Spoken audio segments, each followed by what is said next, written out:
Hola, muy buenos días, ¿cómo están? Un gusto para mí saludarles en esta preciosa mañana que nos ha regalado nuestro Dios.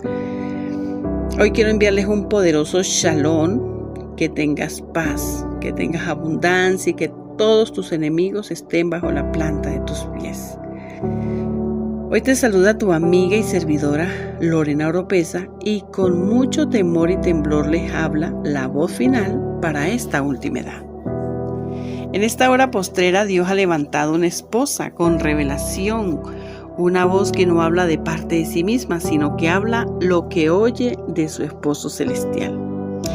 Y hoy te invito a escudriñar la Biblia conmigo, con revelación, y quiero comentarles que hoy voy a hacer mucho énfasis en este estudio porque, hablo por mí misma. Voy a comentarles que yo nunca había escuchado que estos hombres o nombres de los que hoy les voy a hablar son los mismos que aparecen en el libro del Apocalipsis. Les confieso que yo había leído Apocalipsis, pero no entendía. Ahora entiendo que todo tiene un orden, un propósito y que no es casualidad. Bueno, el propósito de Cristo siempre fue preparar a su esposa para ese gran encuentro.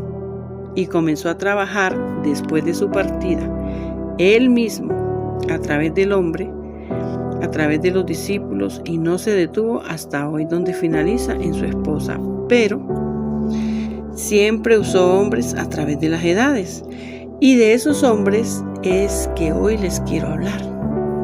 Ellos son los ángeles de los cuales el mismo Señor Jesucristo habló en Apocalipsis. Así que vamos a verlos en orden, por año y por propósito, para que ustedes puedan entender en qué tiempo estamos y cuán cerca estamos de la consumación del plan. Así que prepárense, porque esta enseñanza es revelación pura, es palabra viva para los que han de heredar la salvación. Y ahora, con toda reverencia, entramos en la enseñanza. Hoy vamos a estudiar juntos algo que muchas organizaciones nunca han enseñado: los mensajeros a las 7 edades de la iglesia. En el libro de Apocalipsis capítulo 1 verso 20 nos dice el Señor Jesucristo que el misterio de las 7 iglesias que has visto en mi diestra y de los 7 candeleros de oro, las 7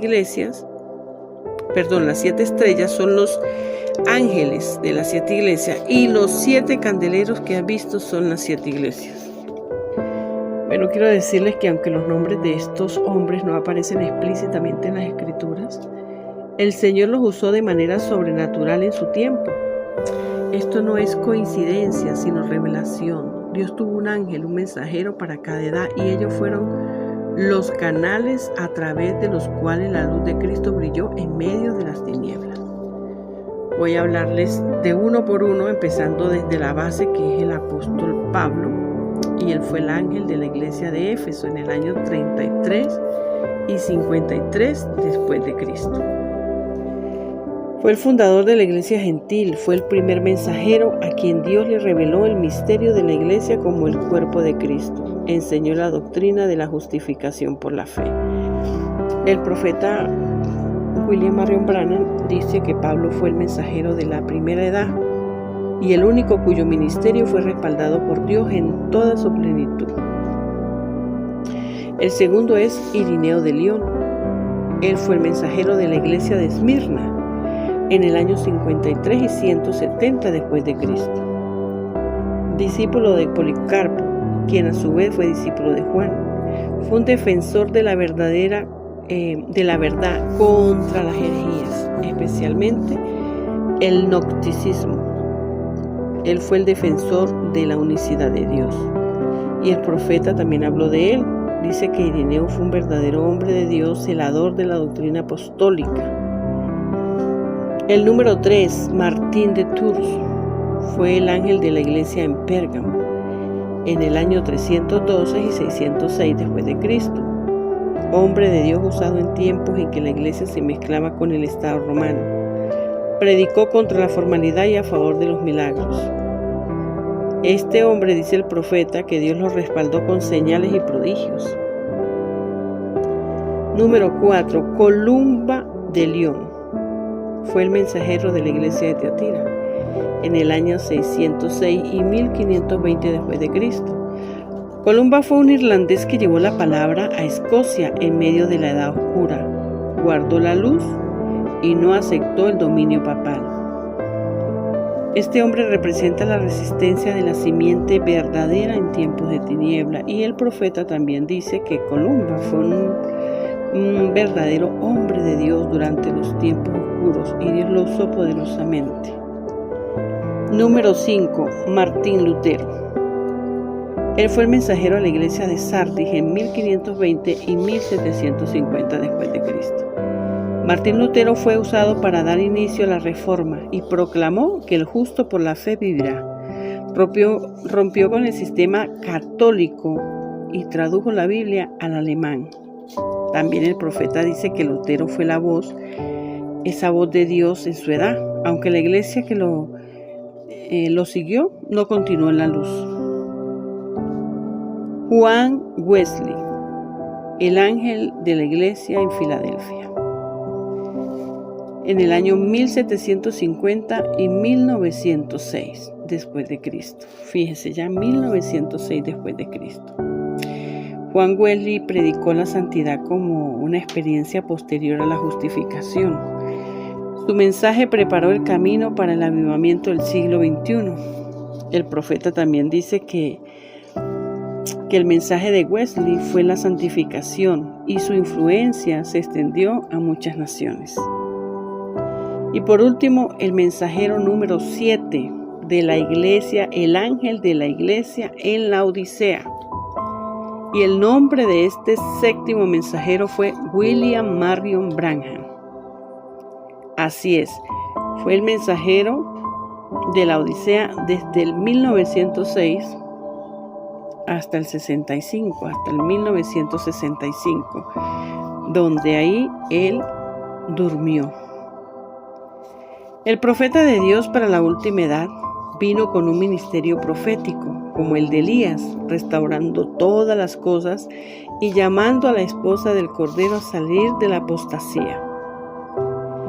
El tiempo de la tarde traerá luz, y el mensajero de esta edad tendrá el espíritu de Elías. Eso lo dijo él mismo en el mensaje La Edad de la Odisea.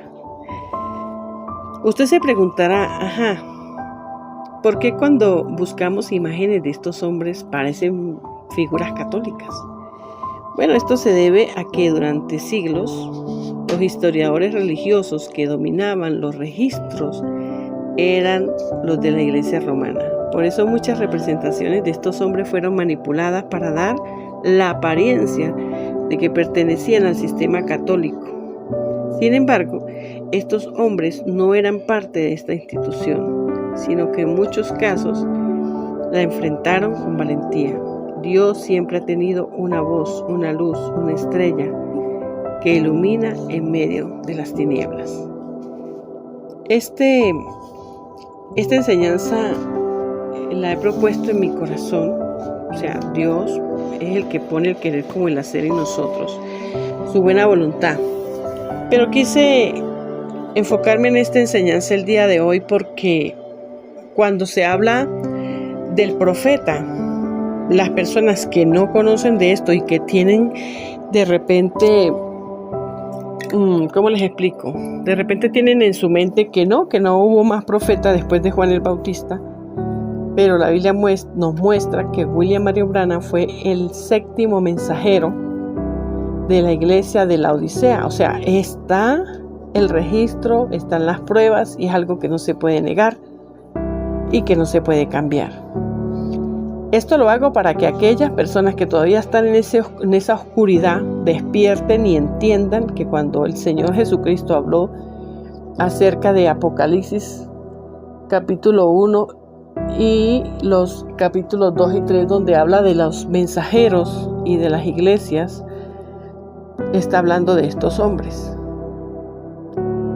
Porque muchas personas dicen o no creen que hubo un profeta para esta última edad, y lo hubo, y tuvo un propósito por el cual el Señor lo trajo. Ahora esta es la edad final, estamos en la edad octava, la edad final, y es la edad donde la esposa está profetizando una vez más, está cumpliendo con Apocalipsis capítulo 10, versos 8 al 11, donde ella se está comiendo el libro, esta palabra, y la está llevando a las naciones. Estamos hablando lo que el esposo quiere que nosotros hablemos. Entonces me propuse sacar esta enseñanza, a traérselas a ustedes para que ustedes puedan entender que todo tiene un orden, y en cada edad hubo un mensajero que trajo una luz, y que hoy esa luz ha brillado con más claridad para todos aquellos predestinados, aquellos que sí van a creer esta palabra, para todos aquellos que han sido predestinados desde antes de la fundación del mundo a creer esta palabra. No predestinados a vivir en un desorden, porque muchas personas toman la gracia, o si hablamos de la gracia, lo toman como que es un desorden, como que hemos tomado la gracia para vivir como nosotros queramos, porque como ya Cristo murió y ya Cristo pagó, entonces nosotros somos predestinados y podemos vivir como nosotros queramos. Igualito vamos a ser salvos, pero eso no es así.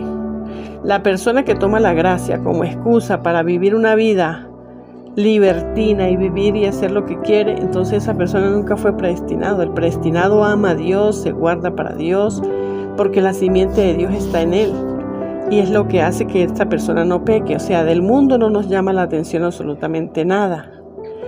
Nosotros vivimos en santidad y nos guardamos en santidad por lo que Dios ha hecho en nosotros, por lo que Dios nos ha revelado, porque nosotros amamos lo que ha hecho el Señor, y por gratitud a Él nosotros nos guardamos para Dios.